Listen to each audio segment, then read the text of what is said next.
ইফতারের সময় এই তিনটি ভুল কাজ করার কারণে সারাদিনের রোজা বাতিল হয়ে যাবে এবং এই রোজা আল্লাহর দরবারে কবুল হবে না। আমরা নিজের অজান্তেই এই ভুল করে থাকি। এমনকি 3 নাম্বার ভুলটি প্রত্যেক ঘরের একজন ব্যক্তি হলেও করে থাকে। প্রিয় দর্শক, আল্লাহকে ভালোবাসলে অবশ্যই আলহামদুলিল্লাহ কমেন্ট করবেন। যারা আল্লাহকে ভালোবাসেন না তাদের ঈমান নষ্ট হয়ে যাবে এবং ভিডিওটি শেয়ার করে সকল রোজাদার মুসলিম ভাই ও বোনদেরকে দেখার সুযোগ করে দিবেন। হয়তো আপনার একটি শেয়ারে আপনার কোনো মুসলিম ভাই বোনদের উপকারে আসবে। বুখারী মুসলিমের বর্ণনা এসেছে, যে ব্যক্তি সারাদিন রোজা রেখে ইফতারি করলো ওই ইফতারির মধ্যে আল্লাহ কল্যাণ রেখে দিয়েছেন। কিন্তু একজন রোজাদার যদি ইফতারিতে এই 3টি ভুলের একটি করে ফেলে তাহলে তার সারাদিনের রোজা বাতিল হয়ে যাবে। অনেক রোজাদার ব্যক্তিরাই হর হামেশাই এই ভুল করে থাকি, যা আমাদের রোজাকে নষ্ট করে ফেলে। অবশ্যই ভুলেও করবেন না ইফতারের সময় এই 3টি কাজ। সর্বপ্রথম আমরা যে ভুল করে থাকি তা হলো, আল্লাহ তাআলা বলেছেন তাদের রোজা আমার দরবারে কবুল হয় না যারা ইফতার অপচয় করে।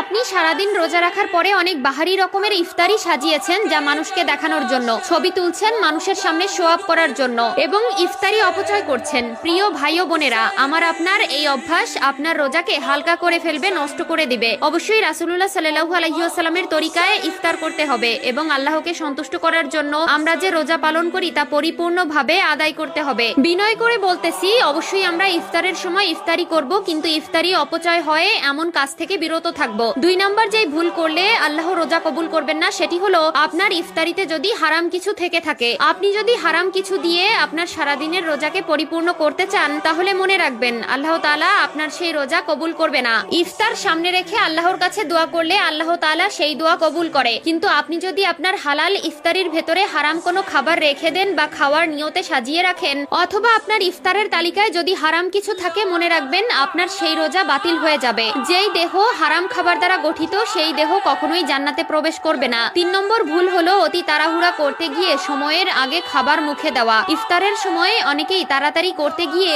এই ভুলটি করে থাকে। প্রিয় দর্শক, অবশ্যই ইফতারের আগ মুহূর্তে ইফতারি সামনে রেখে আল্লাহর কাছে দোয়া করতে হবে এবং সময় হলে ইফতারি করতে হবে। রাসূলুল্লাহ সাল্লাল্লাহু আলাইহি ওয়াসাল্লাম বলেছেন, রমজান মাস আসার আগেই তোমরা রমজানের প্রস্তুতি নিয়ে রাখো। যে আমলগুলো তোমাকে জান্নাত পর্যন্ত নিয়ে যাবে সেই আমলগুলো করো। এই রমজান যেন তোমার নাজাতের উসিলা হয়, সেই কাজগুলো করো। রাসূলুল্লাহ সাল্লাল্লাহু আলাইহি ওয়াসাল্লাম তার উম্মতদেরকে রমজানের আগে 5টি প্রস্তুতি নিতে বলেছেন। তাহলে রমজান শুরুর আগে মুমিন মুসলমানের সেই প্রস্তুতি ও করণীয়গুলো কি, চলুন জেনে নেই। 1. তওবা ইস্তেগফার করা।